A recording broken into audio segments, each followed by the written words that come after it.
CBSE ने 12वीं के नतीजे घोषित कर दिए हैं। इस वक्त हम मौजूद हैं कड़कड़डुम्मा के भाई परमानंद विद्या मंदिर स्कूल में। यहाँ पर हमारे साथ इस स्कूल के टॉपर हैं जो 90% से ज़्यादा जो अंक हासिल करा है इन्होंने इस परीक्षा में। हम बात करते हैं और जानते हैं कि किस तरीके से इन्होंने तैयारियां की और किस तरीके से इतना अच्छा मुकाम हासिल किया, इतना अच्छा अंक हासिल किया। क्या नाम है भाई आपका? प्रज्ञा झा। प्रज्ञा, किस तरीके से आपको सबसे पहले कितना अंक हासिल हुआ है इस बार एग्जाम? 98%। किस तरीके से आपने तैयारी की है जो इतना अच्छा बेहतरीन अंक हासिल हुआ है? मैं पूरे साल कंसिस्टेंट था और टीचर्स ने काफ़ी हेल्प करी, पेरेंट्स ने हेल्प करी बहुत ज़्यादा, और बस उस वजह से आए हैं नंबर। तो आने वाले छात्रों को, जो आपके जूनियर छात्र हैं, उनको क्या सलाह देना चाहेंगे, किस तरीके से वो तैयारी करें? पूरे साल कंसिस्टेंट रहें, पेपर्स दें, टेस्ट दें, एनालाइज करें, टीचर्स की बात मानें और अच्छा स्कोर आ जाएगा उस हिसाब से। ठीक है, आपका क्या नाम है? आदि जैन। फिर से एक बार नाम बताएं। आदि जैन। आदि जैन, आपका कितना मार्क्स आया है और क्या कहना चाहेंगे कि किस तरीके से आपने तैयारियां किया है इस पूरे एग्जाम मेरे को? 97.2% आए हैं और मैंने बस वही कंसिस्टेंटली पढ़ाई करी है। बाकी वही अपने टीचर्स की गाइडेंस और सपोर्ट लेते रहना चाहिए हमें। और कभी भी अगर हमारे कम मार्क्स आते हैं तो हमें ऐसा नहीं सोचना चाहिए कि अब कुछ नहीं हो पाएगा। हमें कभी गिव अप नहीं करना, बस लगे रहना चाहिए आगे। सबसे ज़्यादा जो मुश्किल सब्जेक्ट है वो कौन रहा आपके लिए? सबसे मुश्किल केमिस्ट्री। हाँ। उसको कैसे आपने सही ढंग से पढ़ा है, ताकि अब आने वाले जूनियर को आप क्या सजेशन देना चाहेंगे, केमिस्ट्री की किस तरह से तैयारी की जाए? रेगुलरली रिवाइज़ करना है केमिस्ट्री को, और उसमें रिएक्शंस वगैरह होते हैं उन्हें रेगुलरली रिवाइज़ करना है और उनके टेस्ट देते जाने हैं बस। तो इस स्कूल में सबसे ज़्यादा अंक आपको मिला है? नहीं। और कौन है? आपको मिला है। क्या नाम है आपका? कुश माथुर। आपको कितना मार्क्स मिला है? 98.8%। बहुत बढ़िया। ये बताइए किस तरीके से आपने तैयारी की है, इस स्कूल का किस तरीके से रोल रहा आपको इतना अच्छा अंक हासिल करने में? मेरा इतने अच्छे अंक आने का सबसे ज़्यादा कंट्रीब्यूशन स्कूल को ही जाता है, क्योंकि मेरा ये मानना है कि स्कूल में रेगुलर रहने से बहुत ज़्यादा हेल्प होती है, क्योंकि यहाँ पर टीचर्स बहुत ज़्यादा हेल्प करते हैं आपकी और इतने रेगुलर टेस्ट लेते हैं, आपकी वीकनेसेस आपको बताते हैं जिस पर आप बहुत इजीली वर्क कर पाते हैं। उसके अलावा मेरा ये मानना है कि बच्चों को खुद के शॉर्ट नोट्स बनाने चाहिए और पूरे साल कंसिस्टेंटली प्रिपेयर करना चाहिए।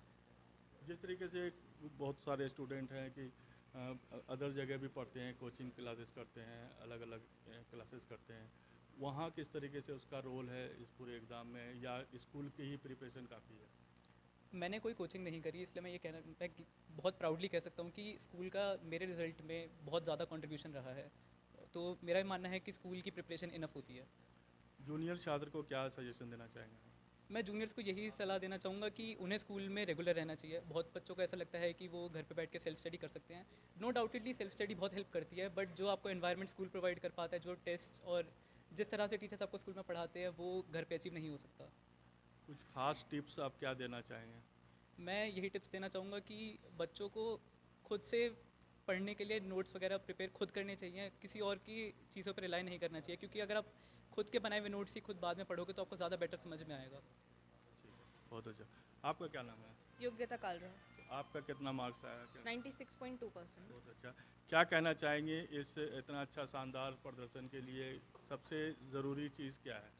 सबसे ज़रूरी चीज़ consistency and revision and re revision, क्योंकि जब आप खुद से नोट्स बनाते हो या खुद से रिवीजन करते हो या फिर बार बार री रिविजन करते हो, इससे आपका माइंड क्लियर हो जाता है और आपको अपना स्टैंड पता लग जाता है कि आप इस जगह खड़े हैं और आप इतना अच्छा कर सकते हैं। स्कूल का कैसा रोल रहा आपके पूरे इस तैयारी में? बीवीएम स्कूल का मेरी इस तैयारी में और मेरे इतने बेहतर रिजल्ट में बहुत बड़ा योगदान रहा है। और जो टेस्ट हमें हर सप्ताह के लास्ट में हमें करने होते थे और क्लास में जितने टीचर्स इतने अच्छे तरीके से हमें समझाते थे, इसका मैं पूरा योगदान स्कूल को और इन टीचर्स को ही दूँगी। जिस तरीके से आज जो बच्चे हैं कोचिंग इंस्टीट्यूट की तरफ भाग रहे हैं, आपको क्या लगता है उसकी भी ज़रूरत है? मेरे हिसाब से इतनी ज़रूरत नहीं है, क्योंकि मेरे खुद के जितने भी अंक आए हैं वो मेरी सेल्फ स्टडी की वजह से ही आए हैं। 96.2 जो मैंने लिए हैं वो खुद की ही वजह से, खुद की मेहनत की वजह से और टीचरों के सहयोग की वजह से मैंने लिए हैं, तो मुझे नहीं लगता। बहुत बढ़िया। आप बताइए आपका क्या मार्क्स आया? 93.8% आई है। आप इसके पीछे कितनी तैयारियां की हैं, कितने घंटे पढ़ाई करती थी इसके लिए? 6 to 8 आवर्स मैंने पढ़ा है पर डे। सैम्पल पेपर्स करे बहुत सारे, प्रीवियस ईयर पेपर्स करे हर सब्जेक्ट के। सबसे महत्वपूर्ण क्या था इन सारी प्रिपरेशन में सबसे ज़रूरी क्या था इतना अच्छा अंक हासिल करने के लिए? मेरे हिसाब से प्रीवियस ईयर पेपर्स करना बहुत ज़रूरी है, सैम्पल पेपर करना बहुत ज़रूरी है। उनसे बहुत हेल्प मिलती है, किस टाइप में पेपर आएगा वो पता चलता है। आपका क्या नाम है? मेरा नाम रिद्धिमा भटेजा है।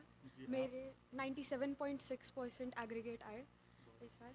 आप क्या कहना चाहेंगे स्कूल में किस तरीके से आप लोगों का हेल्प किया है, स्कूल में किस तरीके से तैयारियां कराई गई आपको? आई फील तैयारी के लिए सबसे ज़्यादा नेसेसरी ही कॉन्सेप्ट बिल्डिंग होता है, और स्कूल से बेहतर कोई और जगह नहीं है जहाँ कोई एक बच्चा कॉन्सेप्ट बिल्ड कर पाए अपना, चाहे वो सेल्फ स्टडी करे या जो भी करे। I feel school and teachers are very helpful in concept building, and concept building is something that takes you a very far way. आपका क्या नाम है? मेरा नाम आरना रावत है। मेरे 12th में 96.8% मार्क्स आए हैं। किस तरीके से तैयारी की, घर में आप लोगों ने कितना टाइम पढ़ाई में लगाया क्या, और जिस तरीके से आजकल लोग मोबाइल में है, गेम खेलता है, तो इस सब से किस तरीके से आप दूरी बना के रखा या दोनों को मिलाकर पढ़ाई का वक्त निकाला? देखिए, दूरी तो पूरी तरीके से नहीं बना सकते, रिक्रिएशन को स्टडीज़ के साथ बैलेंस आउट करना पड़ता है। ऐसे ही मैंने किया। एग्ज़ाम्स के टाइम थोड़ा सा कम रिक्रिएशन एंड स्टडीज़ पे ज़्यादा focus. 4 to 6 hours he even though मैंने स्टडी किया इवन इन एग्ज़ाम्स, क्योंकि आई बिलीव क्वांटिटी से ज़्यादा क्वालिटी मैटर्स। तो उसमें पास्ट पेपर्स सॉल्व करना, टीचर्स ने जो नोट्स लिखाए हैं उनको रिव्यू करना, खुद से बनाना। I really like to prepare mind maps for each subject and chapters, तो उससे काफ़ी हेल्प होती है। तो हमारे साथ यहाँ पर जो टॉपर हैं इनसे अब एक राउंड में ये जानना चाहेंगे कि इनका आगे का क्या सपना है, और ये भी जानना चाहेंगे कि अभी जो नीट एग्ज़ाम हुआ है, क्या आप लोगों में से किसी ने दिया है नीट का एग्ज़ाम? तो जिस तरीके से नीट का एग्ज़ाम हुआ, फिर क्वेश्चन रद्द हुआ क्योंकि उसमें लीकेज था, क्या कहना है इस पूरे परिकल्पना को लेकर? ये मेरे लिए एक बहुत ज़्यादा मेजर सेटबैक था, क्योंकि हम सभी बच्चों ने नीट के पेपर के लिए बहुत ज़्यादा प्रिपेयर किया था। इनफैक्ट मैं नीट जिस वीक में हुआ था उस वीक में मैं 30-30 घंटे तक लगातार भी पढ़ा हूँ। तो मेरे लिए बहुत ज़्यादा मेजर सेटबैक था, और उस रूटीन में वापस पहुँचना एक बहुत मुश्किल चीज़ है। हालांकि मुझे ऐसा भी लगता है कि रीनीट होने से हमें एक वापस अपॉर्चुनिटी प्रोवाइड की गई है कि हमने जो अपनी गलतियाँ करी पहले वो रेक्टिफाई करी जाए। लेकिन आपको लगता है कि जो जिस तरीके से इसमें लूपहोल है, जो हर साल इस तरीके से कई बार हो चुका है कि ये क्वेश्चन आउट हो जाता है, तो इस पर रोक लगानी चाहिए? इस पर डेफिनेटली रोक लगनी चाहिए, क्योंकि 24 लाख बच्चे जिस एग्ज़ाम के लिए प्रिपेयर कर रहे हैं, जो लोग जेन्युइनली प्रिपेयर कर रहे हैं उनके साथ तो बहुत गलत हो रहा है ये। तो नीट का एग्ज़ाम रद्द हुआ है, उम्मीद है कि जल्द होगा। कुछ बच्चों से ये जानना चाहेंगे कि जिस तरीके से इन्होंने प्रिपरेशन किया और अच्छा अंक हासिल किया, इन लोगों का क्या सपना है, आगे वो लोग फील्ड में क्या बनना चाहते हैं, ये जानना चाहेंगे।